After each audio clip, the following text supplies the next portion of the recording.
여러분들 제가 저걸 좀 이 책을 보면서 그동안에 시공자 선정 시기가 이번에 좀 변동이 됐죠. 그 부분에 대해서 설명을 좀 드리면서 시간을 마칠 겁니다.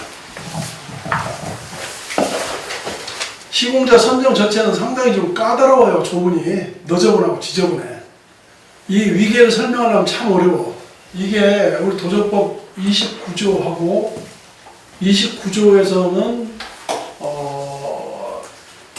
조합 설립 후에 시공자를 뽑도록 하고 그 외 기타 협력업체들은 정비사업 계약 업무 처리 기준에 의한 것으로 입찰을 하도록 되어 있고, 이에 따라서 조달점 나라장터 또는 누리장터에 입찰을 올려서 진행을 하고 있습니다.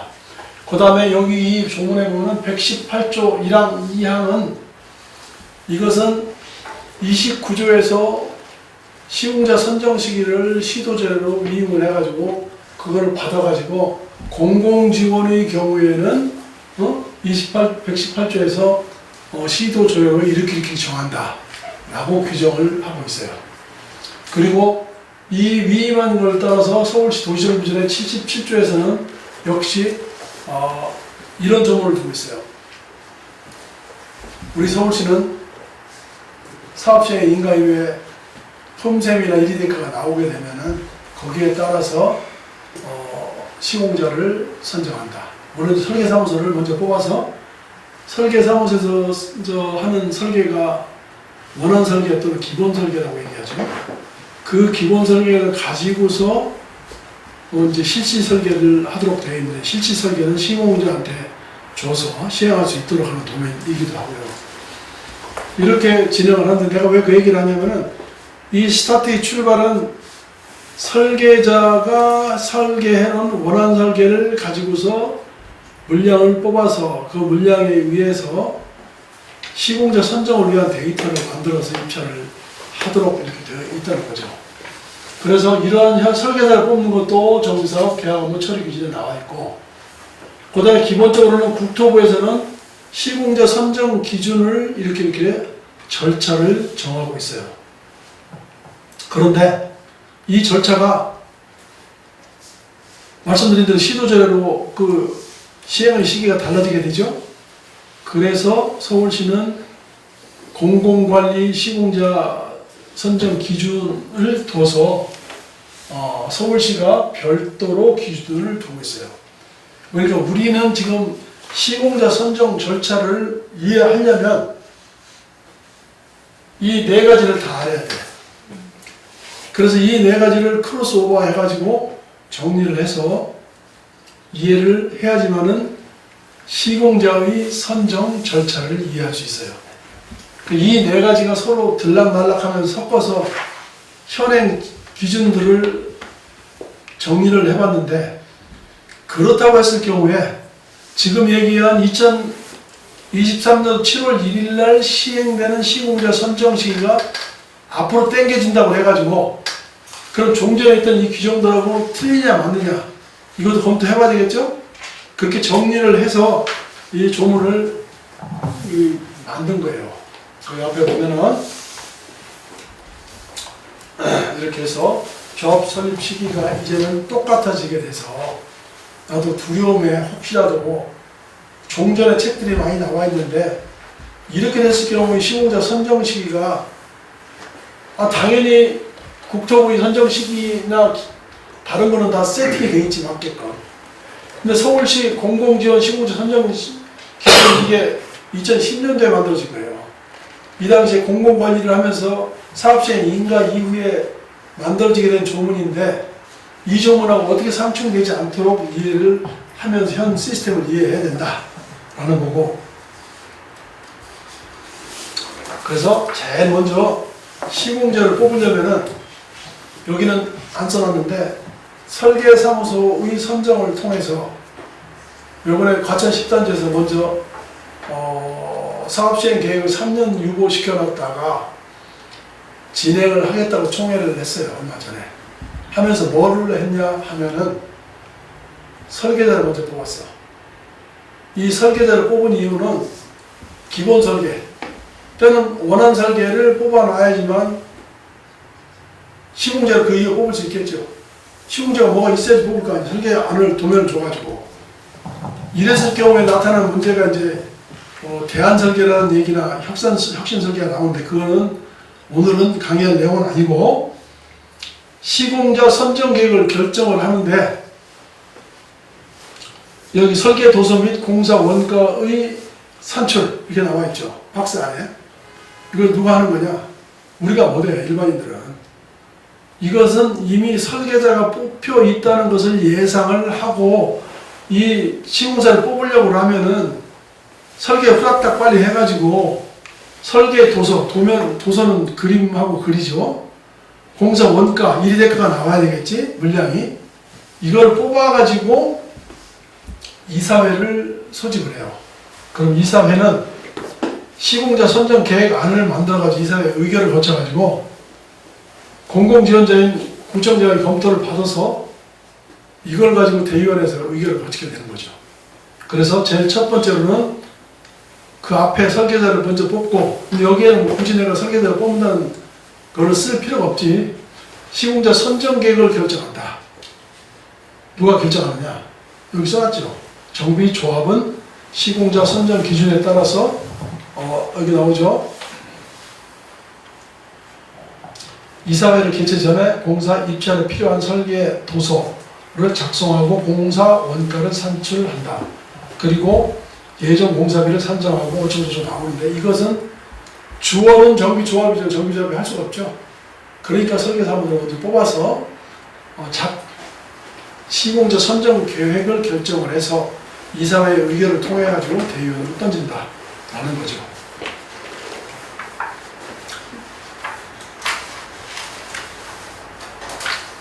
이것을 여러분들이 실무에서 직접 안 해보면 이해하기 어려운데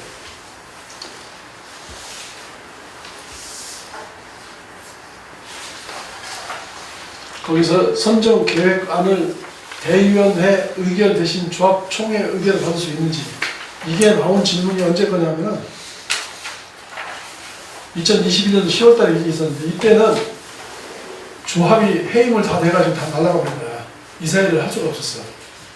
이때 조합 총회를 그냥 받아버린 거야. 이렇게 선정 계획안을 만들고 나면 입찰 공고를 하겠죠. 조달청 누리지 않도록.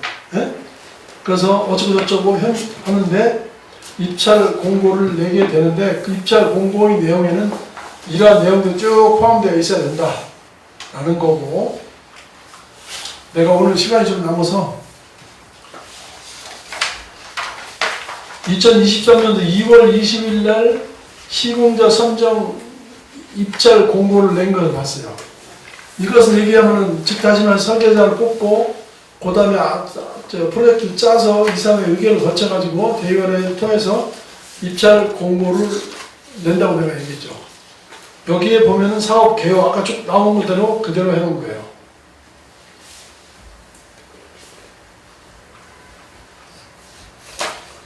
그러면서 입찰 공고를 내면은 공고를 낸 사람들이 이제 오면은 당연히 현장 설명회, 현설이라고 해요. 현설을 통해서 여기에 들어온 사람만 입찰을 할 수 있도록 하든지 아니면 때에 따라서는 현설을 생략하고 입찰 지침서를 배포해서 그걸 퉁치기도 해. 세 번째는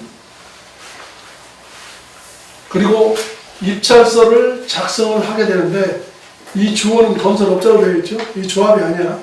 입찰 참여한 사람은 현설에 들어가가지고 입찰서를 작성을 하고 작성을 하는데 여러 가지 제한이 있어요.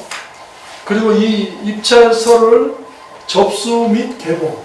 이것은 당연히 앞에 게 건설업자면 뒤에 건 정비조합이죠. 정비조합이 이걸 받아가지고 봉투를 까는 거지. 입찰서는 견적은 밀봉하도록 되어 있고.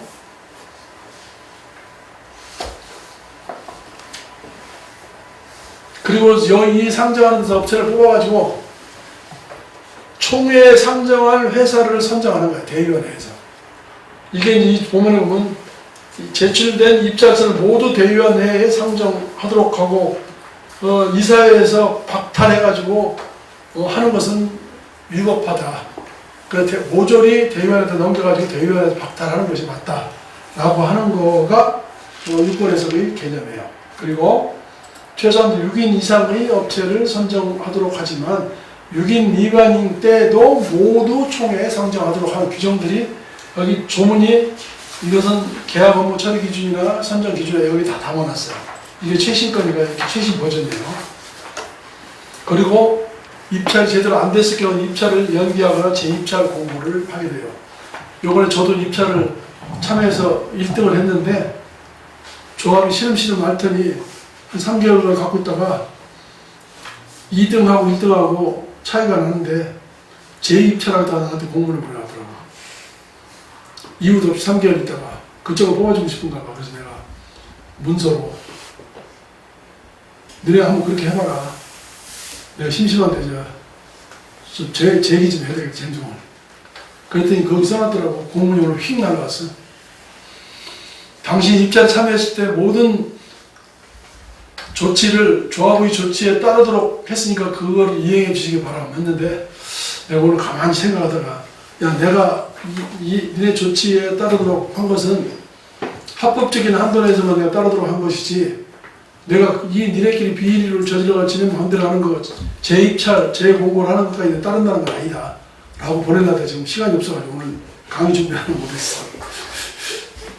입찰 연기 또는 재입찰 공고 이건 내가 그거 딱 다 해보니까 느낌이 쫙 오더만.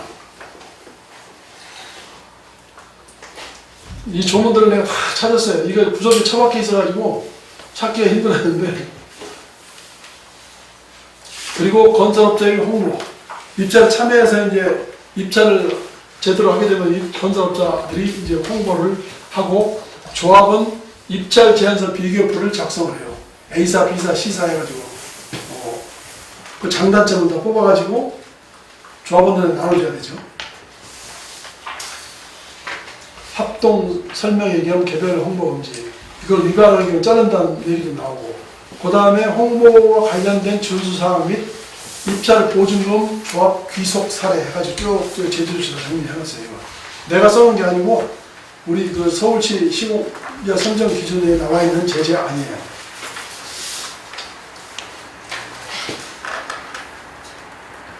그 다음에 시공자 선정을 위한 총회의 가장 중요한 것은 의결권 행사예요. 이 의결권 행사의 조문을 의사 정족수와 의결 정족수로 나눠서 정리를 좀 해왔고, 그 다음에 마지막으로는 입찰 보증금이 잘못된 경우에 환급하거나 몰수를 받고, 응?